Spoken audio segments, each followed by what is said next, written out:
Hello everyone, I hope कि आप सभी अच्छे से होंगे। पढ़ाई लिखाई आपका सही तरीके से चल रहा होगा। बोर्ड का एग्ज़ाम बहुत नज़दीक है, तो आप अपना पढ़ाई की गति बढ़ा दीजिए। पढ़ाई की गति नहीं बढ़ाइएगा तो फिर आप पीछे रह जाइएगा भाई, ठीक है। तो थोड़ा आप समय के साथ बदलना होगा। समय बदल रहा है तो आपको भी चेंज होना पड़ेगा, रेट ऑफ रिएक्शन को बढ़ाना पड़ेगा, राइट। तो चलिए आज के इस वीडियो में हम बात करने वाले हैं पाई इक्वल टू CRT। ये क्या होता है भाई? ये आपका एक टॉपिक है, क्लास 12 का बिलियन चैप्टर का एक छोटा सा टॉपिक है, ठीक है। और सब्जेक्ट क्या है आपका? केमिस्ट्री है, ठीक है। तो बिलियन चैप्टर में एक बहुत ही इंटरेस्टिंग टॉपिक है पाई इक्वल टू CRT। प्रसरण दाब क्या एक अनुसंख गुणधर्म है, इसको साबित करना होता है। आपको इसी प्रकार से बोर्ड में आएगा, प्रसरण दाब एक अनुसंख गुणधर्म है, सत्यापित करें। 4 नंबर में आएगा। क्वेश्चन बैंक में भी 2004 में पूछा है, 2022 में पूछा है, 2019 में पूछा है, 2011 में पूछा है, ठीक है। आप क्वेश्चन बैंक उल्टा कर देखिएगा तो आप समझ जाइएगा, ठीक है। तो चलिए हम ज़्यादा वक्त नहीं लेंगे और आज हम प्रूव्ड करने वाले हैं pi equal to CRT। Pi equal to CRT, इसे हम क्या करेंगे भाई? प्रूव्ड करेंगे। क्या करेंगे? प्रूव्ड करेंगे, साबित करना है। क्या करना है? साबित करना है। तो चलिए इसे प्रूव करने के लिए आपको चार्ल्स लॉ, बॉयल्स लॉ और एवोगाड्रो लॉ पता होना चाहिए। तो चलिए स्टेप बाय स्टेप चलते हैं। नोटबुक आप निकाल लीजिए, ठीक है। तो चलिए इसे क्या करना है? हमें प्रूव्ड करना है। तो चलिए पहला नंबर यहाँ पर हम लिखेंगे, चार्ल्स के अनुसार, चार्ल्स के नियम अनुसार। चार्ल्स का लॉ क्या कहता है? यहाँ पर बताइए। चार्ल्स का लॉ कहता है पाई समानुपाती होता है टी का। टी क्या है आपका? यहाँ पर टेम्परेचर है। पाई क्या है? प्रसरण दाब है। और यहाँ पर आपको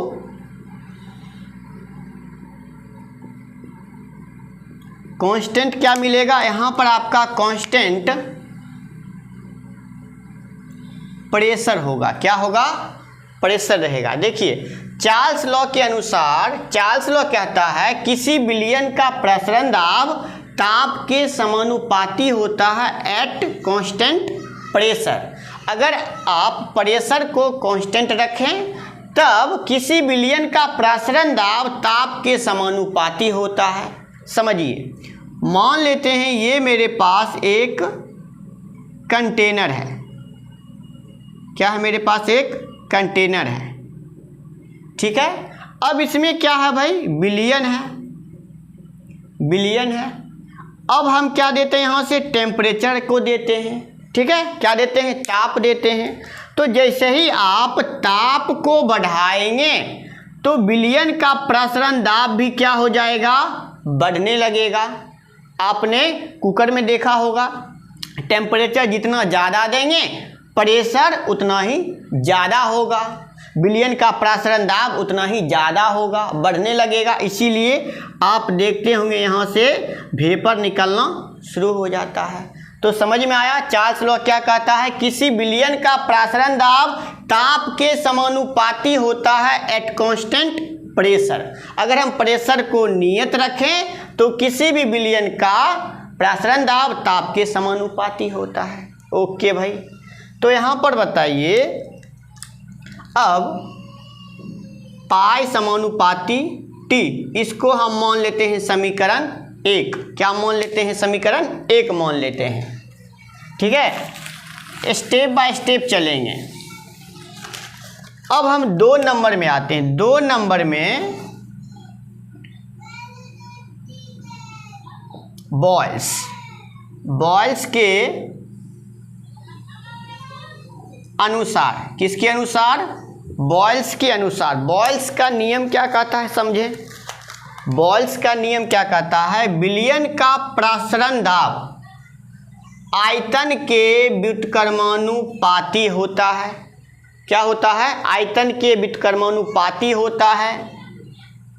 अब यहाँ पर कांस्टेंट क्या होगा भाई आपका, यहाँ पर कांस्टेंट आपका हो जाएगा T, टेम्परेचर। तो बॉल्स लॉ कहता है किसी विलयन का प्रसरण दाब आयतन के व्युत्क्रमानुपाती होता है। क्या होता है, किसी विलयन का प्रसरण दाब आयतन के व्युत्क्रमानुपाती होता है एट कांस्टेंट टेम्परेचर। अगर हम टेम्परेचर को नियत रखें, समान रखें, तो किसी भी विलयन का प्रसरण दाब आयतन के व्युत्क्रमानुपाती होता है। इसका मतलब अगर हम आयतन को घटाएंगे तो विलयन का प्रसरण दाब बढ़ जाएगा। इसे हम एक और अच्छे तरीके से समझते हैं। मान लीजिए ये मेरे पास एक बॉटल है। क्या है, ये मेरे पास एक बॉटल है। अब इस बॉटल में हम क्या करते हैं, एक बैलून को रखते हैं और बैलून फूला हुआ है। ये क्या आपका बैलून है, ठीक है, क्या आपका बैलून है। हमने क्या कहा, ये आपका एक, और यहाँ पर हम एक भालपिन को सेट कर देते हैं। भालपिन समझते हैं ना, जो ट्यूब में होता है, साइकिल में होता है। तो हम एक ढक्कन में क्या सेट कर दिए, भालपिन सेट कर दिए। और इस बोतल के अंदर, ये क्या है आपका बोतल है, क्या है आपका बोतल है, स्प्राइट का बोतल। तो बोतल के अंदर हमने बैलून को फुला दिया। जैसे ही आप यहाँ से इस भालपिन में से हवा भरना शुरू करेंगे, हवा क्या करेंगे, बढ़ाएंगे पंप से। जैसे आप हवा दे रहे हैं, इसका मतलब प्रेशर को क्या कर रहे हैं, बढ़ा रहे हैं। प्रेशर जैसे ही बढ़ेगा, इसके अंदर जो बैलून है इसका आयतन क्या हो जाएगा, घटने लगेगा। क्या हो जाएगा, इसका आयतन घटने लगेगा। समझ में आया बात। जैसे ही आप भालपिन से हवा, मतलब भालपिन में हवा देंगे ना, हवा जैसे ही भरेंगे, हवा भरेंगे, इसका मतलब प्रेशर आप बढ़ा रहे हैं। जैसे ही प्रेशर बढ़ाएंगे, इस बोतल के अंदर जो बैलून है उसका आयतन क्या हो जाएगा, घटने लगेगा। तो यही तो बात यहाँ पर है, आयतन को घटाएंगे तो क्या हो जाएगा, प्रसरण दाब बढ़ने लगेगा। समझ में आ रही बात। चलिए, तो ये रहा आपका दूसरा का स्टेप। ओके, क्या है आपका दूसरा का स्टेप है। अब यहाँ पर बताइए, पाई व्युत्क्रमानुपाती होता है किसका, वॉल्यूम के। इसको हम मान लेते हैं समीकरण 2। क्या मान लेंगे, समीकरण 2। अब यहाँ पर आइए, अब हम तीसरा का नियम पर चलते हैं। तीसरा का नियम क्या कहता है, एवोगाड्रो लॉ। एवोगाड्रो के अनुसार, अकॉर्डिंग टू एवोगाड्रोज लॉ। ठीक है, एवोगाड्रोज लॉ क्या कहता है, समझिए। एवोगाड्रोज लॉ कहता है किसी विलयन का प्रसरण दाब अणुओं की संख्या के समानुपाती होता है। मतलब पाई समानुपाती n, और यहाँ पर आपका कांस्टेंट क्या रहेगा, आपका यहाँ पर कांस्टेंट रहेगा प्रेशर एंड टेम्परेचर। समझिए, एवोगाड्रो लॉ क्या कहता है, एवोगाड्रो लॉ कहता है according to Avogadro's law, at constant pressure and temperature. Pressure और टेम्परेचर को अगर आप नियत रखते हैं तो किसी विलयन का प्रसरण दाब अणुओं की संख्या के समानुपाती होता है। इसका मतलब आप अणु की संख्या बढ़ाएंगे तो प्रसरण दाब भी बढ़ जाएगा, अणु की संख्या घटाएंगे तो प्रसरण दाब भी घट जाएगा। अब ये अणु की संख्या क्या होता है, एक बर्तन होता है। अगर आप उस बर्तन में पानी है, अगर आप उसमें कोई बाह्य पदार्थ मिलाते हैं तो वो क्या है, आपका विलय पदार्थ के अणु हो जाएगा। क्या होगा, विलय पदार्थ के अणु हो जाएगा। वही है आपका n, क्या है, अणुओं की संख्या है। ठीक है, तो यहाँ पर देखिए, eight constant pressure and temperature किसी विलयन का प्रसरण दाब अणुओं की संख्या के समानुपाती होता है। और ये चीज़ आप 11th में पढ़े होंगे, पहला चैप्टर में। अब यहाँ पर बताइए, पाई पाई समानुपाती n, इसको हम समीकरण 3 मान लेते हैं। अब हम यहाँ पर क्या लिखेंगे, यहाँ पर हम लिखेंगे समीकरण 1, क्या लिखेंगे, समीकरण 1, 2 तथा 3 से, समीकरण 1, 2 और 3 से। अब बताइए समीकरण 1 और 2 और 3 से हम क्या लिख सकते हैं। यहाँ पर हम ये तो लिख ही सकते हैं ना भाई,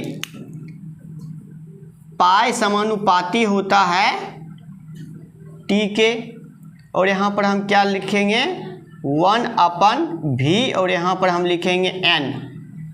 बोलिए हाँ या नहीं। देखिए हम समीकरण 1, 2 और 3 से हम ये लिख सकते हैं।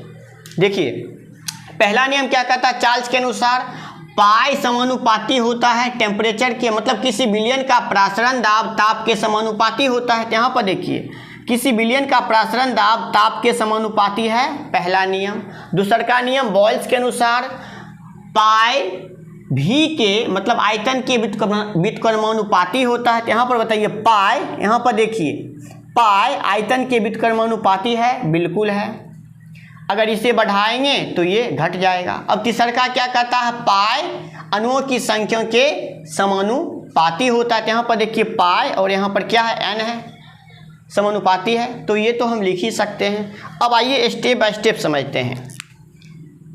अच्छा पाई t, अब बताइए 1 और n से हम मल्टीप्लाई करेंगे तो n और नीचे में क्या है v, कोई दिक्कत नहीं होना चाहिए। अब यहाँ पर बताइए पाई समानुपाती t। अब यहाँ पर हम बताइए क्या दे सकते हैं, यहाँ पर बताइए एक चीज, c बराबर क्या होता है n/v होता है कि नहीं, c बराबर क्या होता है n/v होता है। c क्या है, विलयन का सांद्रता है, v क्या है, विलयन का आयतन है, n क्या है, अणुओं की संख्या है।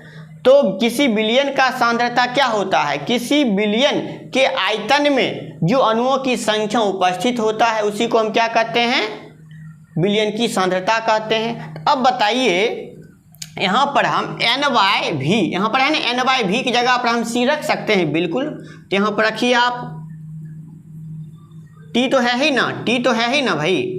अब बताइए n/v की जगह पर हम c रख सकते हैं, तो यहाँ पर c रखिए, ठीक है, c रख दिए। अब यहाँ पर बताइए पाई, अब इस समानुपाती को हम हटाएंगे तो बराबर क्या देंगे, बराबर, और उसके बदले हम r रखेंगे, क्या रखेंगे r, और t और c तो है ही, क्या है पाई इक्वल टू CRT है ना। देखिए पाई इक्वल टू CRT है।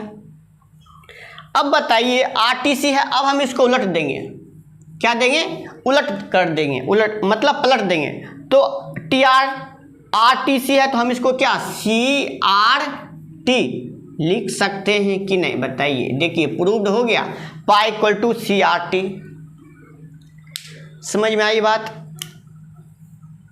अब यहां पर बताइए C क्या है, C है आपका, अच्छा पहले पाई, पाई आपका क्या है,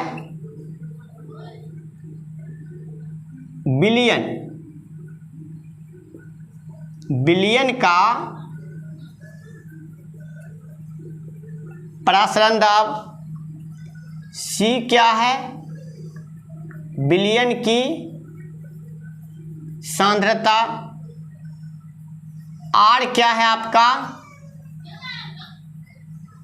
गैसीय नियतांक, और T क्या है आपका, ताप। ठीक है, तो देखिए pi equal to CRT, pi equal to RTC आया, हम क्या कर दिए, उलट दिए, तो आपको भी उलट देना है। तो पाई इक्वल टू CRT, ठीक है। तो पाई क्या है आपका, विलयन का प्रसारण दाब है, C क्या है, विलयन की सांद्रता है, R क्या है, गैसीय नियतांक है, T क्या है, टेम्परेचर है। और इसका जो वैल्यू आपको लेना है गैसीय नियतांक 0.0826 समथिंग में ऐसे ही आएगा इसका वैल्यू, ठीक है। तो इस प्रकार आप क्या कर सकते हैं भाई, बोर्ड एग्जाम में लिख कर आ जाएंगे तो आपको 5 नंबर मिलेगा। कितने नंबर, 5 नंबर। चलिए मिलते हैं फिर एक नए वीडियो में, तब तक के लिए जय हिंद जय भारत।